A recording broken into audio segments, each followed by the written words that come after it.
이런 회사들은 올랐다라고 하는 점들을 봤을 때 서프라이즈야 계속 이런 내년에 우리 니네 콩나물 많이 있었죠. 본다고 그랬는데 지금 무슨 소리야? 왜 갑자기 이런 얘기를 해? 이런 말 써도 이제 밑밥을 까는 걸 수도 있고 근데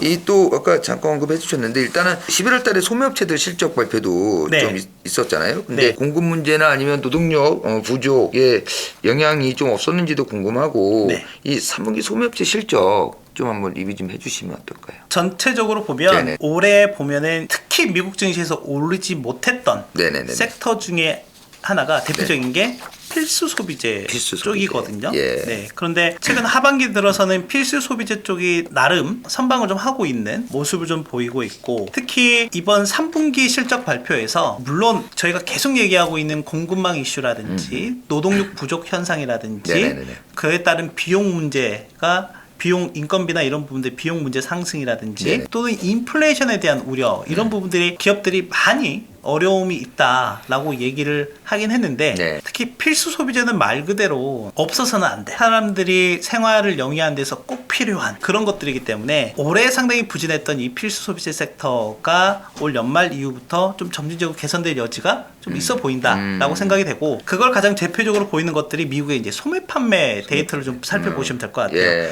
소매 판매 데이터 같은 경우가 보면은 이제 8월부터 10월까지 3개월 연속 전월 대비 개선되는 모습을 좀 보이고 있고 네네. 특히 미국이 이제 연말 소비 시즌 이제 들어가다 보니 네네. 그럼 올해 연말 소비 시장은 어떻게 될 거야? 이런 부분도 많이 궁금하실 거잖아요. 네네네네. 이제 지난주에 블랙 프라이데이가 있긴 했었는데 네. 이제 어도비 애널리스트에 따르면 온라인 매출이 처음으로 전년 대비 꺾이는 예, 모습이 나왔다. 꺾였다고. 예, 네, 예. 근데 꺾이는 금액도 이제 1억 달러 정도이거든요. 네네네.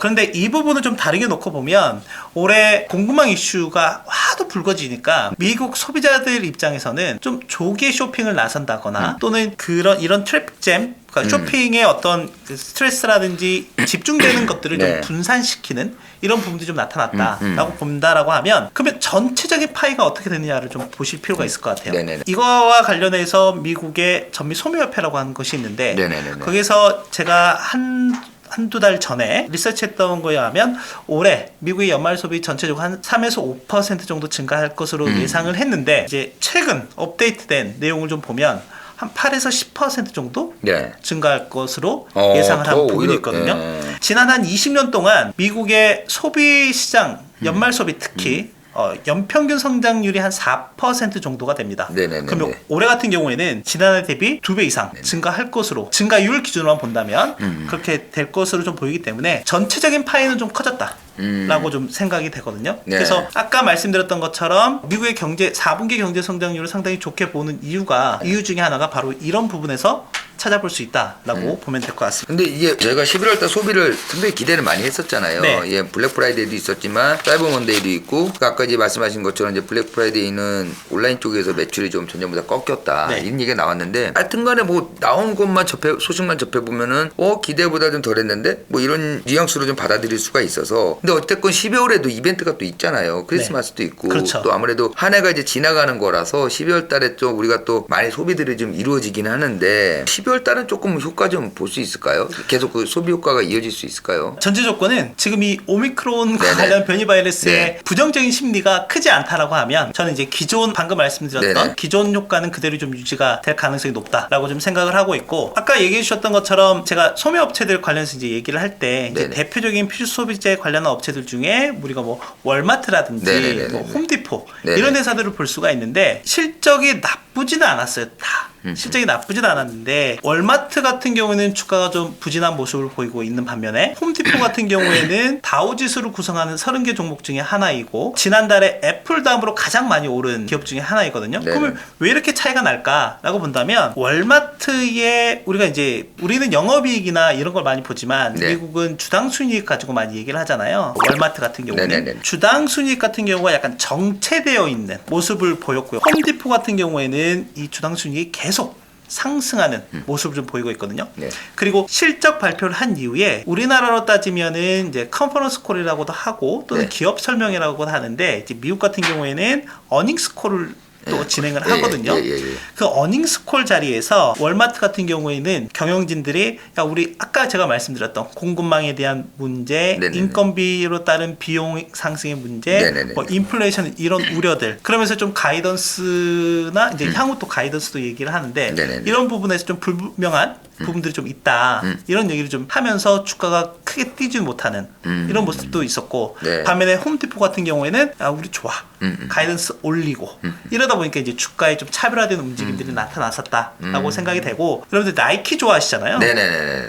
나이키라든지 P&G 이런 업체들 네네네. 상당히 특정 섹터나 특정 산업군에서 바게닝 파워 또는 가격 결정력을 가지고 있는 회사들이라고 좀 보시면 될 것 같은데 나이키 같은 경우가 분기 실적을 발표하면서 베트남 공장의 셧다운 영향으로 인해서 부진할 수 있어 이런 얘기하면서 그때 한번 주가가 크게 네네네. 빠진 적이 있어요. 그 이후에 놓고 보면 지금 주가가 다 정상 복귀했고 그쵸. 지난달 기준으로 보면 다우지수 30개 중에 네네네. 25개 업체가 빠졌거든요. 그런데 5개 업체가 상승을 했는데 이 중에 나이키, 네, 뭐 P&G 이런 회사들은 올랐다라고 하는 점들을 봤을 때 일단은 뭐 소비자 업체들 같은 경우가 가격 상승과 상당히 좀 밀접한 부분들을 좀 갖고 있지만 여러분들이 보실 거는 제가 방금 말씀드렸던 특정 산업이라든지 또는 네. 특정 카테고리 내에서 또는 아이템 내에서 가격 결정력을 갖고 있는 회사는 꾸준히 지켜볼 만하다라는 부분을 좀 말씀드리고 싶습니다. 아마 우리나라뿐만 미국도 마찬가지일 거예요. 그럼요. 지금 오미크론 냈어도 저녁에 그 술집 가게나 가면요. 음식점 가면 사람 매어 터집니다.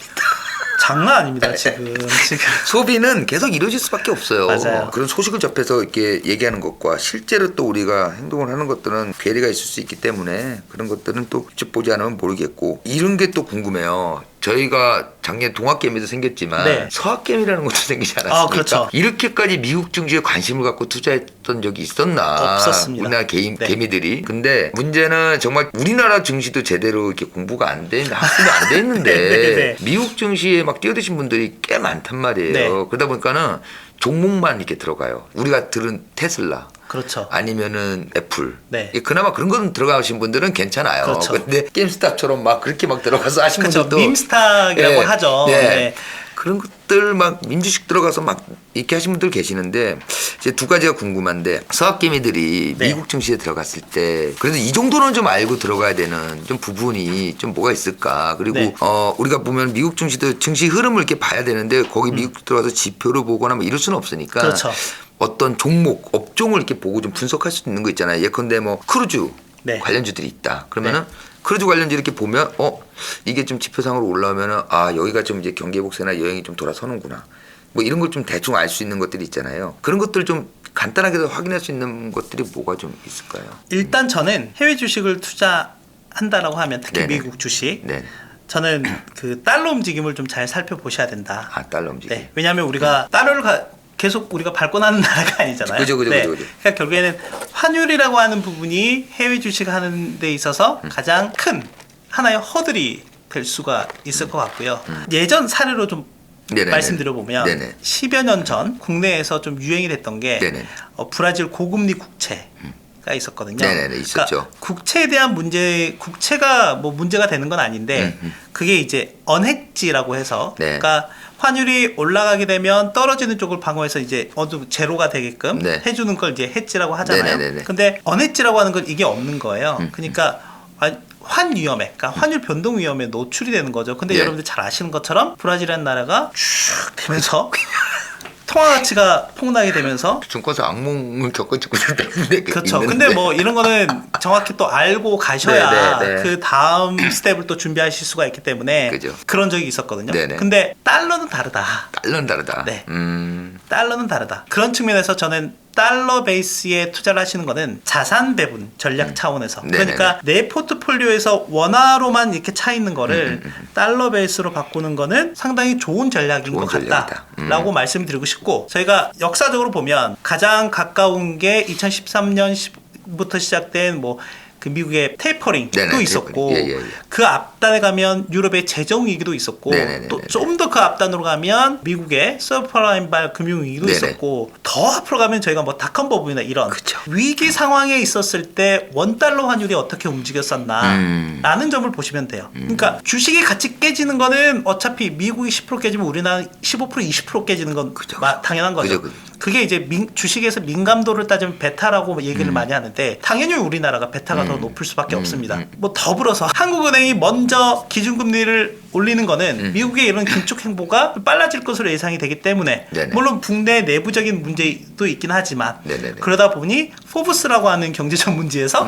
한국은행을 칭찬했어요. 연준이 배워야 하는 거는 한국은행의 과감한 행동이다 이렇게 결정과 행동이다라고 얘기는 하긴 했는데 과거 되게 크리티컬한 이슈들이 네. 발생했을 때 즉 시장에서는 우리 이걸 꼬리 위험이라고 얘기를 많이 하는데 네. 그런 꼬리 위험이 발생했을 때 주식 말고 환율단에서 본다라고 하면 어땠는지를 잘 보실 필요가 있지 않을까. 그래서 저는 달러 베이스로 자산 배분을 하는 거는 상당히 좋은 전략이다라고 좀 생각이 되고 또 하나는 국내 투자자들이 가장 많이 보유한 주식이 일단은 테슬라나 애플, 그러니까 테슬라 같은 경우가 정말 많습니다. 거의 한 18조 원 정도 보유하고 있거든요. 애플 그리고 엔비디아 뭐 상당히 굵직굵직한 기업들 그리고 저희가 계속 얘기했던 전 세계 혁신을 주도하고 또는 그걸 만들어내고 시장을 만들어내는 또 가격을 만들어내는 그런 기업들에 많이들 투자하시긴 합니다. 네네네.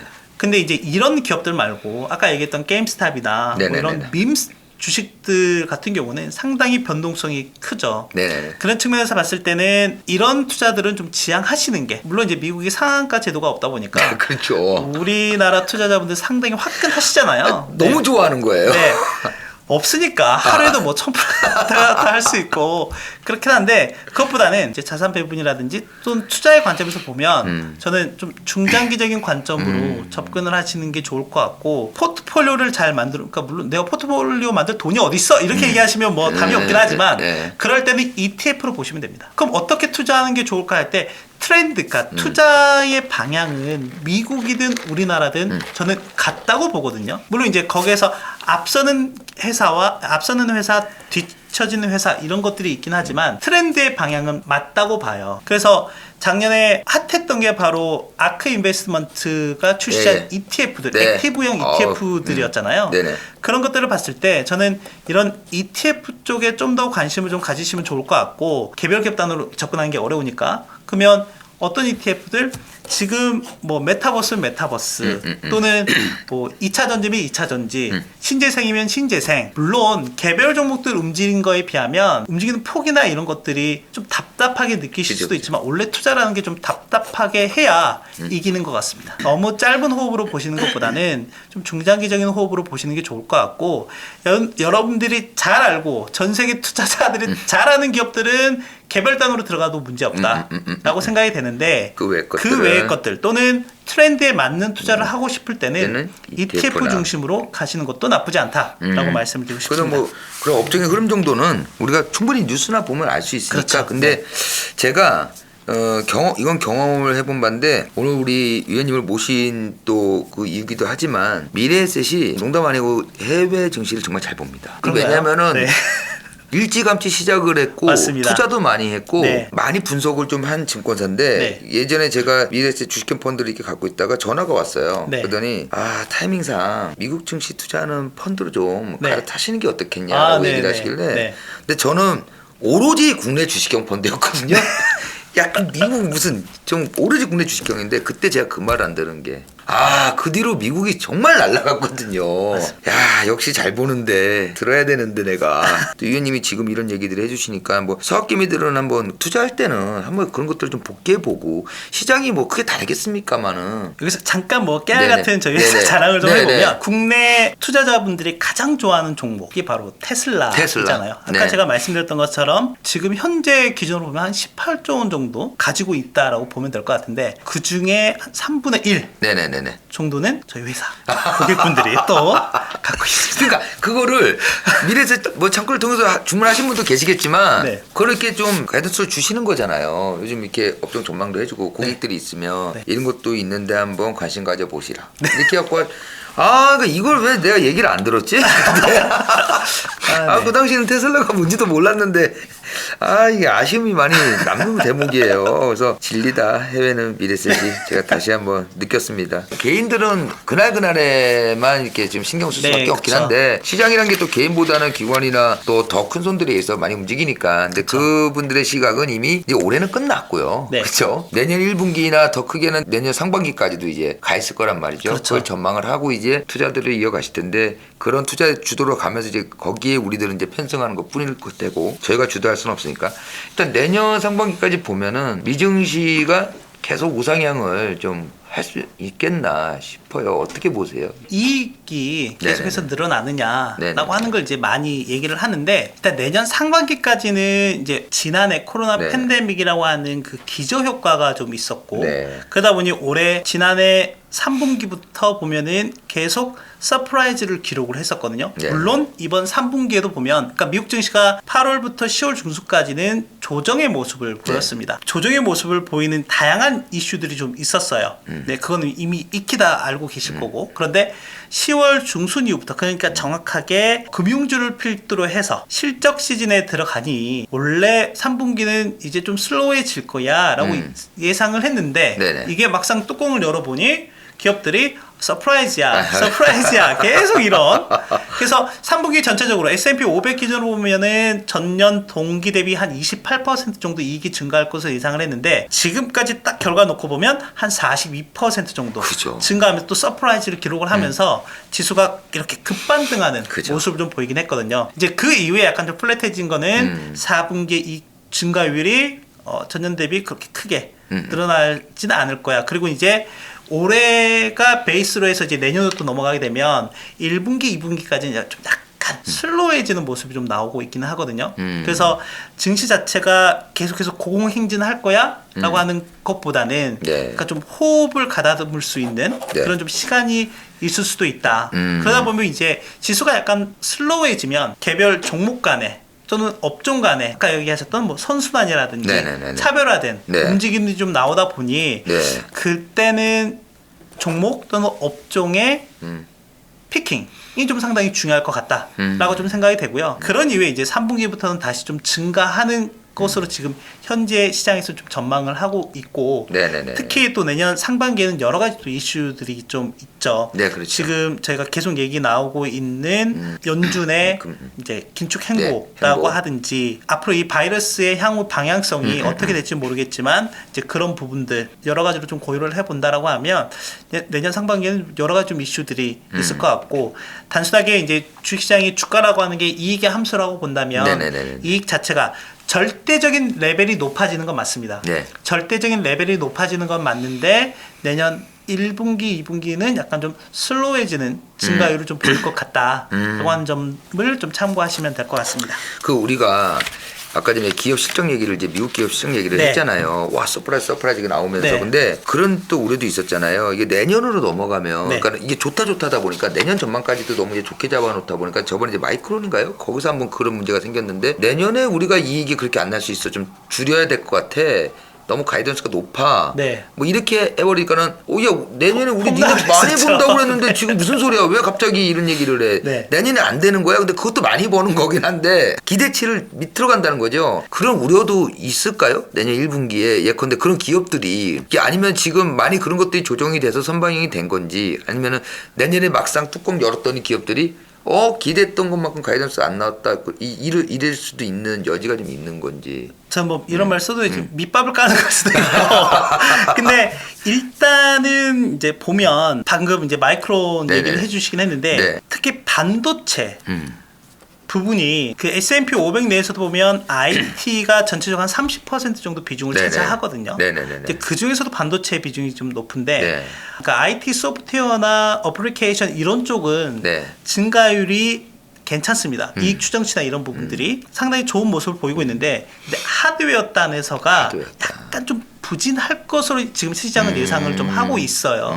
하고 있어서 이제 그런 방금 마이크론의 그런 얘기들이 이 수치에 좀 미리 좀 반영이 되어 있다라고 좀 생각이 되고 지금 보면은 주식시장은 선행 지표잖아요. 그죠. 이제 내년 상반기까지 보면은 일단 저는 어느 정도 네, 반도체 업체들에 대한 바닥 다짐이 좀 끝나지 않았나라고 생각이 되고 그게 삼성전자나 하이닉스도 좀 동일하다. 네. 아까 저희가 얘기를 했던 것처럼. 그 또 하나는 11월에 가장 많이 오른 기업들이 속한 섹터가 어디냐라고 했을 때 반도체입니다.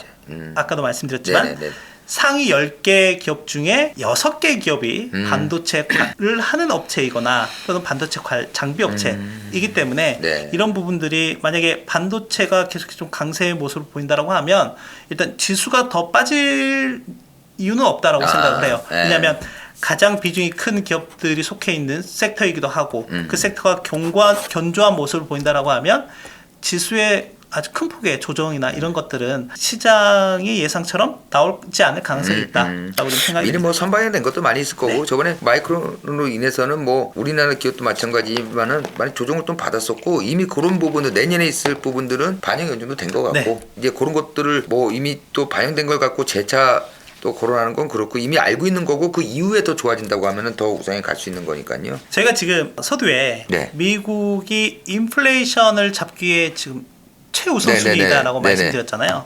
그 인플레이션 압력을 좀 낮출 수 있는 요인들이 좀 최근에 많이 나타나고 있는 것 같아서 좀 말씀을 드리면 네네.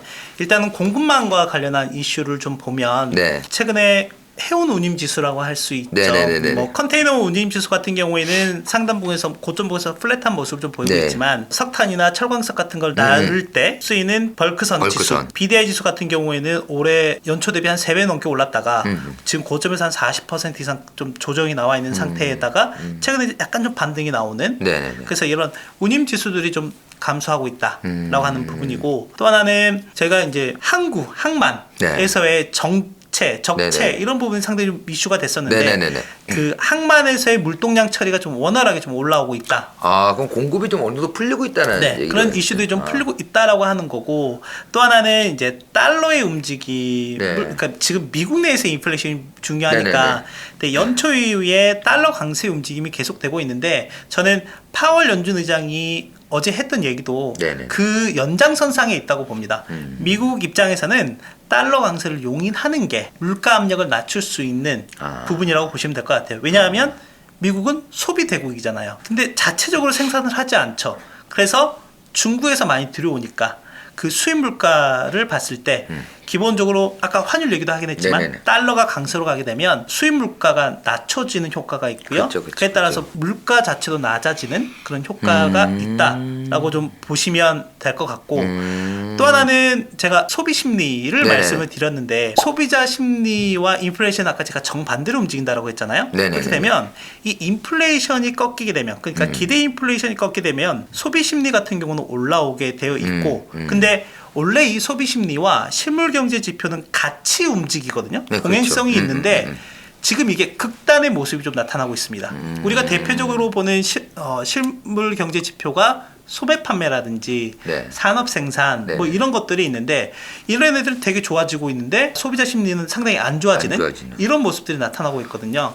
그래서 가장 좀 크리티컬한 거는 인플레이션이라고 하는 게 있고 네. 그 결국엔 이 끝단에 보면 바이든 행정부에 대한 지지율로 또 연결이 됩니다. 그래서 저는 여러 가지 뭐 제가 정치 평론가는 아니긴 하지만 지금 이런 부분들이 좀 풀리게 된다라고 하면 바이든의 지지율도 리바운드 할 가능성이 높다.